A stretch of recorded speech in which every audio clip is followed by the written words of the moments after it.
Hi, and welcome back if you've been here before, and welcome if you are new here. I am Tanya, and I am on a journey to grow my small business side hustle income so I can quit my corporate job. I will be 50 in a couple months, and I've decided that I want to live the life that I want to live.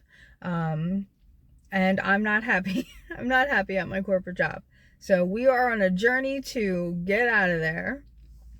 So today's video, actually I had another video planned that I was going to do, but I received such a response on my last video. First off, thank you. Oh my goodness.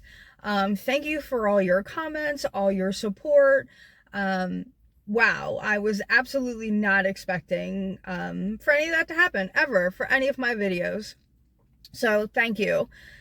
But there were actually a lot of questions. I hope I tried to answer all the comments. I tried to reply to all of the comments.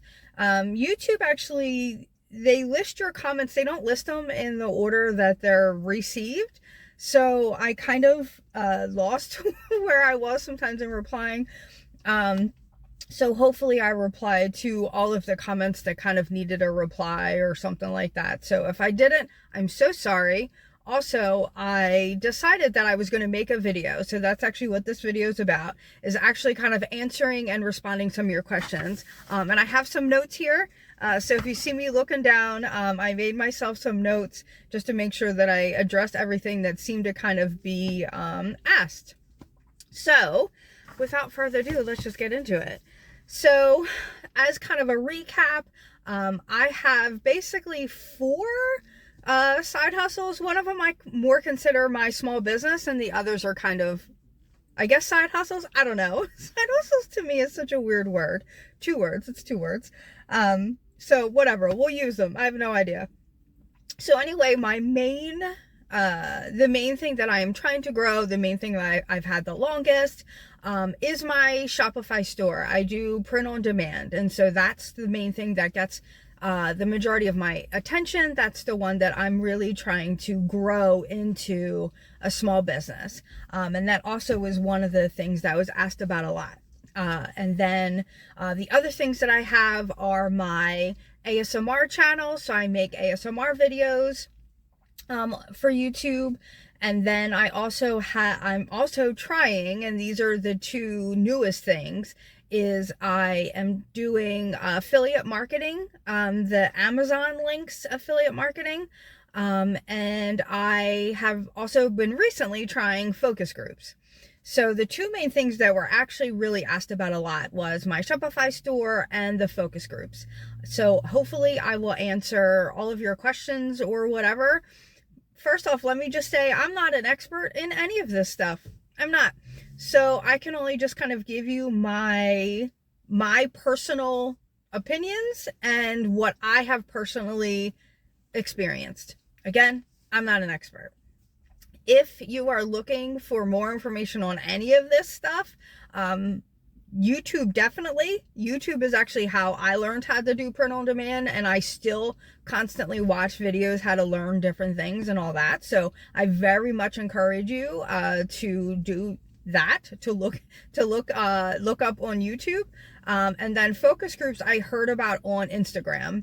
And so you know how Instagram is. If you watch one video, it then will show you 50,000 videos that are kind of on the same topic. So I think I watched a video on literally somebody who had been laid off or quit their job, and they were doing all the things. So I think you can search on Instagram for stuff. So you know, you can look up focus groups or whatever, but that's how I kind of learned, that's how I kind of discovered it, and then I just did my own research on it. So anyway, I'm going to try not to make this a super rambly long video. We're already almost 5 minutes in. Good gravy. So I'm looking down at my notes. I'm sorry. So Shopify, how I started Shopify and how I started on print on demand. So I actually went the route that a lot of people do take. And I actually started with Etsy. And I still have my Etsy shop. But I'll be candid and say that I had run into same issues that a lot of people run into, and that is Etsy, and Etsy does whatever they want to do, and I'm not even sure whose side they are on half the time. But I ran into an issue where I was having a problem with them releasing my funds to me, and I said, good gravy, Etsy, for crying out loud. So I decided to start my Shopify website. I think I started it, I'm going to say 6 or 7 months ago. I had started it and kind of built it. You have to kind of, import all your things. And so I had it for a little bit before the site went live because I wanted everything to be there. So I think I've had it for like 6 or 7 months. And so it's what I did. I decided to do Shopify and I didn't want to do Etsy. And so I have actually, all of my products are on my Shopify website. Not all of them are on Etsy because I really just don't focus that much on it. Etsy has its pros and cons. Etsy is Etsy, but it does bring traffic to your, it does bring its own traffic, but in my personal opinion, I actually do feel that Etsy is saturated, and so I feel like it is hard to get eyes on your stuff. Personal opinion, there you go. So I decided that I wanted to do my own thing, and so I opened up my Shopify website, and good Lord. It is, so you do have to bring your own traffic, and I knew that ahead of time. So I just needed to figure out how I was going to kind of navigate that. I'm not a huge social media person, as I sit here and talk to my phone. It's my phone that I'm filming on. But I'm not a huge social media person. And so I was like, how am I going to kind of do this?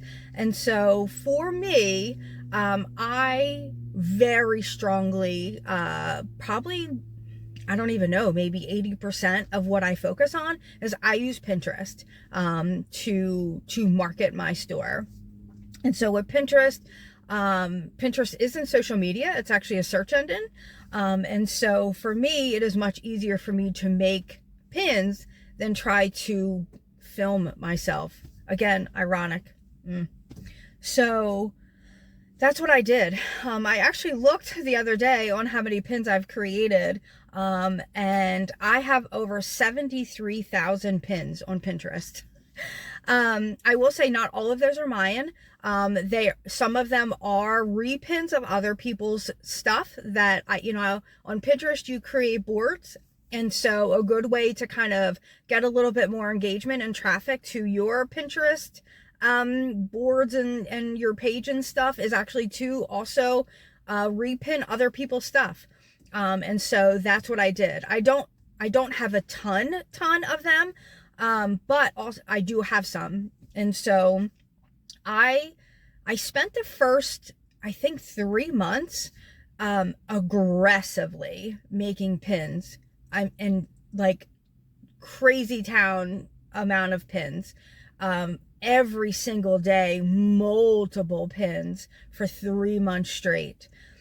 Did it help me in a long run? Yes, because it grew my page very quickly. But I also burnt myself out, to be honest. So I have slowed down a little bit, but how much it stinks that I did all that I did back then and burnt myself out. It brought me traffic. It trickled some traffic into my Shopify store. And so I'm extremely thankful for that. The other things that I do are I do post on Facebook, and they are all product posts. Again, they're not, they're not me. They're not reels and photos of me or anything like that. They are just product posts. I do post on Instagram. I actually haven't posted like a reel or a post. I'm on Instagram, but I do use Instagram stories. I find that Instagram stories get pushed a lot better than your reels or anything like that, because I'm not active on my Instagram page like that. My stuff just doesn't get really pushed out. I don't have a ton of followers. But for Instagram stories, it will push it out a lot more. And I like the fact that I can put a link to my site in that actual post. So I just make like reels that I just post Instagram stories. Yes, what do they die in, like 24 hours? I don't know. But I do get some traffic from that. And then I really try to work on SEO. So I do actually get some traffic from Google. It's not a ton, but I do get some traffic from there. And then the other thing I have is on Shopify, you can actually create your own blog. It's kind of like an SEO blog. And so I do that. I don't do it as much as I should, but I do have a blog on there. And so a lot of times it's articles about blogs, about different products and stuff like that. And so that also kind of brings me some traffic. I'll be honest with you, I'm not an expert on reading my analytics, so I couldn't 100% tell you all the time where stuff comes from. But those are the things that I do. I'm sorry, my nose is super itchy. I'm really sorry. So I'm going to keep scratching it. I'm so sorry. But I don't do paid ads. I know somebody had asked in my comments, like, you've got this much sales, but yet you don't do any advertisement. No, I don't do paid ads. Now, I don't know, everybody's kind of definition of advertisement is a little bit different. To me, I feel like I'm advertising my website on Pinterest, on Facebook, on Instagram. So to me, that is advertising. It's just free. It's organic. So that is what I do. Do I feel like that if I did paid ads, would I bring in some more traffic? Absolutely. I'm assuming. Who knows? But personally, I'm a cheapo. There you go. I said it. I'm being cheap. I'm trying to do as much organically as I can. I would like to in the future do paid ads. I'm just not. I don't feel like, I don't know. It's like such a catch-22. I feel like I don't make like thousands of dollars on my Shopify store to justify paying thousands of dollars for paid advertisements. I don't fully, I've looked into paid advertisements a little bit. I'll tell you that I actually met with a marketing expert. I met a marketing guy on Pinterest. And he was really helpful and he was really nice. And when I had met with him, I had my Pinterest store or my Pinterest page, I think for like 2 months. And even he was like, holy crap, I can't believe that you just started this and you have this much traffic already. And I'm like, yeah, that's because I'm killing myself making a ton of pins. But what he had recommended to me, you pay, how much you pay each day for so many days, it came out to like $900, and it was almost like not a ton. And so I was like, holy crap, $900? I don't make that on my Shopify store. I don't even make that in a couple of months. So to me, I was like, I'm not paying that. Now I know that on Facebook you can do ads and you can clearly pay a whole lot less. So anyway, that's my too long ramble about that. Right now, I'm not interested in doing paid advertisement because I just don't feel like I am bringing in the income in my Shopify store to justify it. I'm just going to do it organically. So there you go. That was a long spiel. So to transition into the print on demand piece of it, I use Printify. That's who I use. And to make my designs, I use a couple different things. The main thing is Canva. I've also used Kittl a little bit. I personally feel like Canva is more user-friendly than Kittl, but I know Kittl, you can kind of get a little bit some better designs on Kittl. I just find it, me personally, I find it a little bit more harder to use than Canva. So that's mainly what I use. So I opened up my Shopify store, and then I guess like a month later, I applied and was approved to join Faire. So Faire is basically the wholesale Etsy. That's how I honestly look at it, because they very much are like Etsy, good and bad ways. So I joined Faire. I thought it was going to be a great thing. I mean, let's face it, wholesale are bigger orders. Instead of selling 1 mug, I can sell 10 mugs. That's great. And I did. I made 2 sales. But I kind of found that I'm not a fan of Fair. Again, I very much equate them to Etsy. Their fees are very high. They're actually higher than Etsy. And I don't find that their platform is super friendly. The way their pricing is, like, you can pick your pricing, but kind of not. Your pricing is kind of based on what your retail pricing is, like basically what your prices. Mine's linked to my Shopify store, and so the prices are based upon what my prices are on my Shopify store. And so you can only charge a certain percentage of your price. So if something is $20, you can only charge a certain percentage of that $20 on Fair. And so I found that after my cost of goods, because with print on demand, you have a cost of goods. So with my cost of goods and with the fees that Fair charged, I actually had to up my prices on Shopify, which I really wasn't a fan of. And with Etsy, you can kind of go on Etsy and you can kind of see what other people are charging and kind of go with that. You cannot do that on Fair. You actually do not have access to Fair's website at all. If you sign up as a retailer, you can. I didn't do that because I'm not a retailer. Like I'm a retailer, but I'm not gonna buy from Fair. I don't know if that makes any sense. So I guess you can if you create a separate account as a retailer, then you can get access. I don't 100% know that because I didn't do it. So I didn't know, like, am I charging too much, charging too little? I'll tell you that in the beginning when I first started, I actually wasn't charging. I had to raise my Shopify prices because I wasn't charging enough prices on Fair. And I'll tell you, my first order, one out of the two that I got, my first order, I actually lost money. And then I raised my prices, and then I actually still was not making, I made enough, but I barely made enough. So then I had to like raise my prices again, and I just did not like that. So long story, okay, this isn't a long story, I've been rambling. So story short, I recently just closed my Fair store. I felt like it kind of wasn't worth it. I wasn't listing stuff to Fair anymore. It isn't, Shopify feeds to Fair, so if you list a product on Shopify, it will feed through Fair, but then you have to manually go in and change your prices.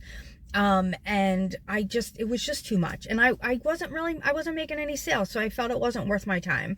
So I did actually just turn off Fair, which let me tell you was kind of a little bit of ridiculousness. You can't just close your shop. I actually had to reach out to their support team and ask them to close my shop. And I had to give them a reason. That didn't sit well with me. That's my shop. I want to close it. Why do I have to ask you for permission? So I didn't like that. So there you go. I removed all my products. I said to them, do what you want to do, but I'm removing my products. I don't want to be on here anymore. I shouldn't have to ask permission to close my shop. So I closed my shop, and I was really happy I did that.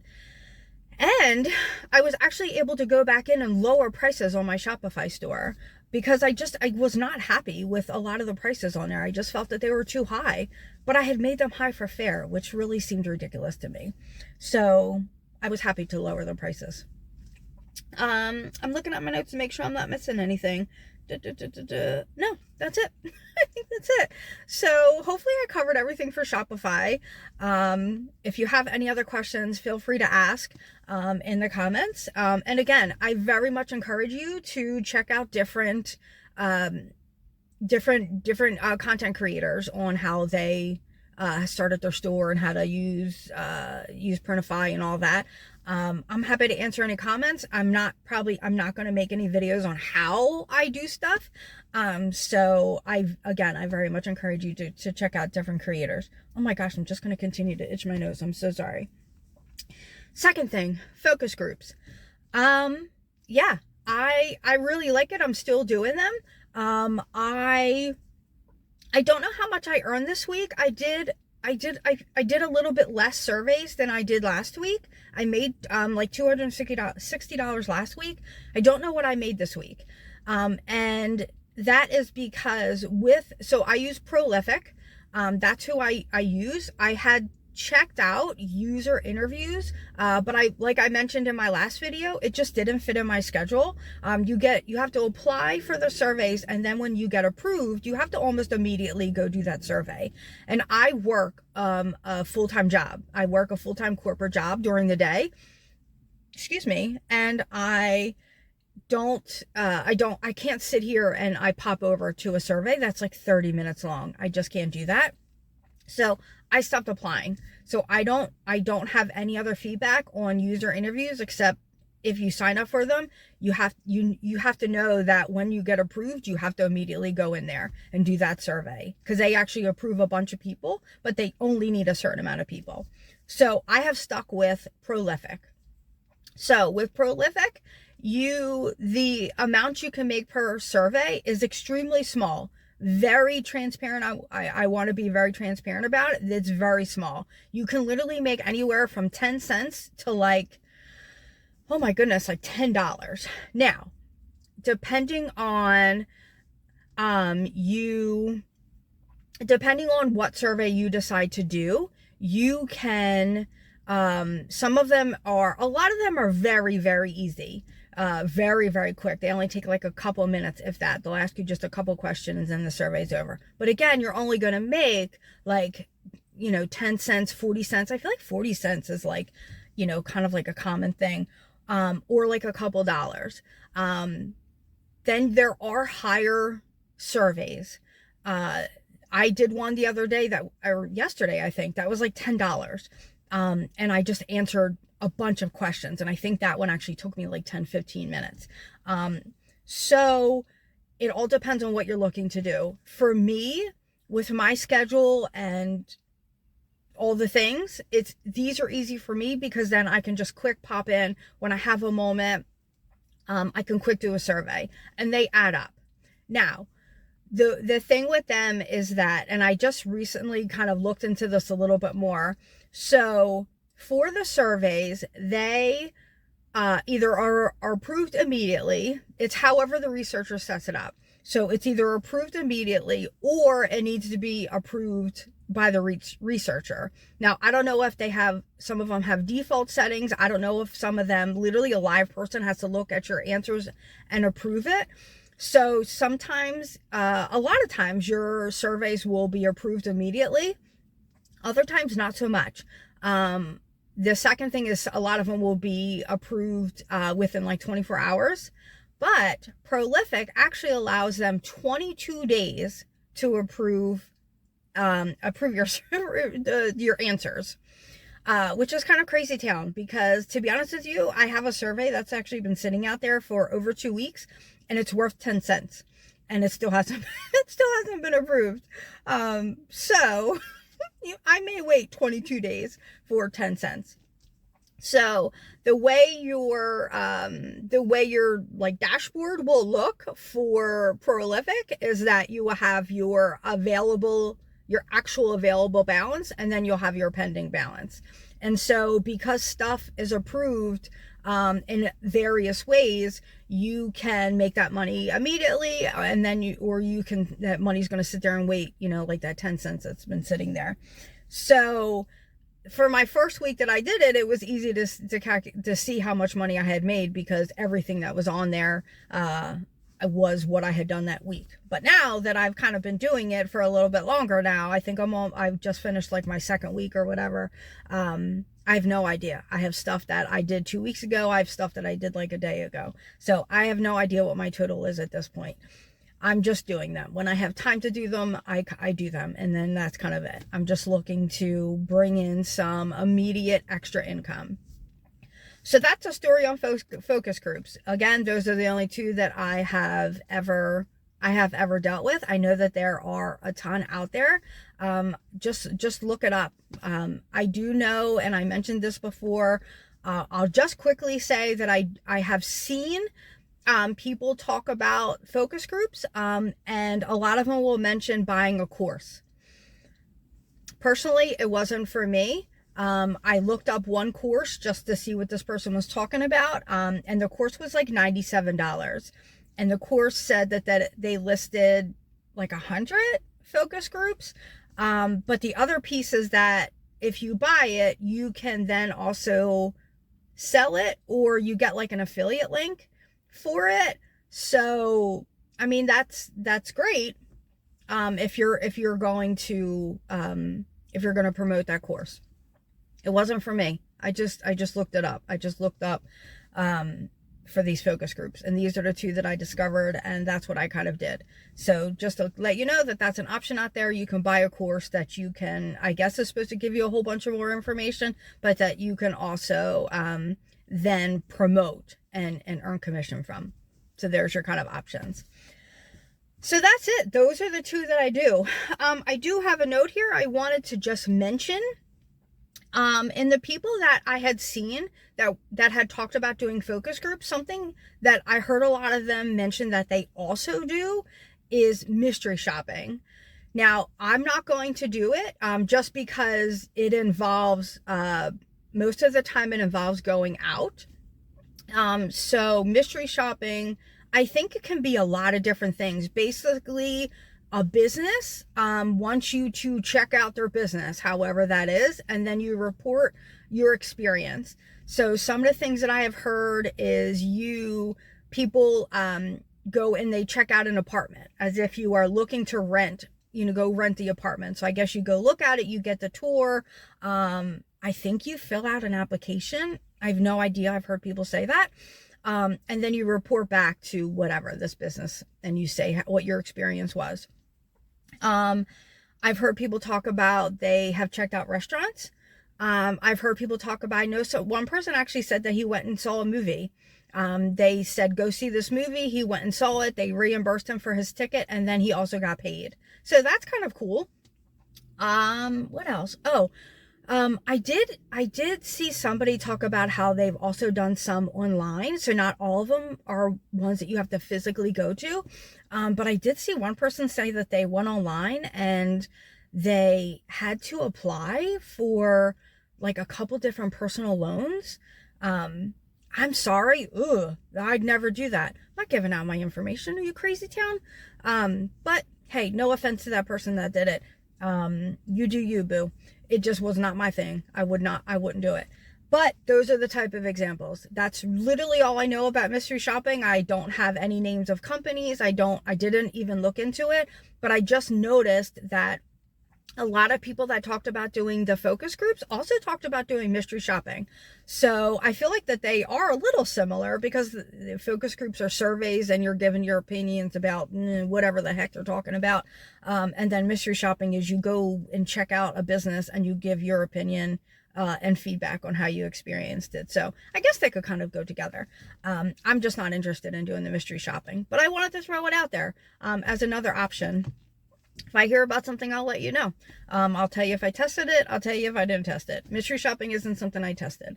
And I'm not going to be testing. But hey, look into it. That's it. That's all I have. This is a little bit longer than I had hoped. I'm sorry. I'm rambly. I apologize. But there you go. That's the things that I have tried. That's kind of been my experience. And this is what I'm hoping to do. Again, this is my journey. I appreciate anybody who, if you're still here, thank you for listening to my, I think 30 minutes now. I've been rambling. Thank you for watching this whole thing. God bless you. But here's my journey. This is what I'm trying to do. Again, drop in the comments. Are you trying to do this? Are you on a journey to do anything? Whatever your journey is. I don't even know if your journey is to go take a trip across the country. Share it. I want to travel too. So thank you for being here. I'm never good at ending these videos. And if you haven't already seen any of my videos, I don't edit. So here you go. You're going to get all the you're going to get my 50,000 scratches on my nose, and you're going to get my awkward endings on my video because I really don't know what to say to end it. So I'm just going to end it. Thank you. Thank you for being here. Share your journey with anybody. If you've tried any of these things, drop it in the comments. Share your tips, trips. Oh my goodness. I'm going to end this. Good Lord. Share. Good luck to to everybody. Let's all travel this journey together. Have a great day.